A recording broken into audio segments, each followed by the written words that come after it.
বলো কি, নয়নের বয়স তো তোমার বউয়ের থেকে অনেক কম, না হলেও 8-10 বছর। হ্যাঁ ভাবি, হাঁটুর বয়সী একটা ছেলের সাথে খেলে, ভাবা যায়? ভাবছি ওকে ছেড়ে দিব। সেসব চিন্তা পরে, আগে বলো জেসমিন তোমার সাথে খেলে সন্তুষ্ট কিনা। ও সন্তুষ্ট হওয়ার মেয়ে না ভাবি, খেলা শেষ হতে না হতেই বলতো আরও খেলবো। আমার দ্বারা নাকি ওর হয়ই না। বুঝতে পেরেছি, আসলে হৃদয়, এটা এমন এক খেলা যা ছেলেরা না খেললে যেমন থাকতে পারে না, তেমনি মেয়েরা খেলে তৃপ্তি না পেলেও নানা রকম সমস্যার সম্মুখীন হয়। হ্যাঁ, মেয়েদের আবার কিসের সমস্যা?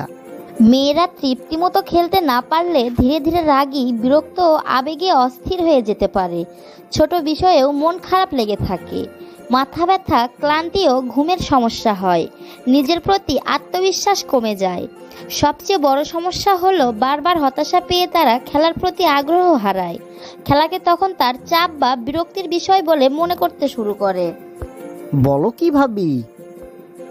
শুধু কি তাই, স্বামীর প্রতি টান কমতে থাকে, মাঝখানে তৃতীয় ব্যক্তির আগমন ঘটতে পারে।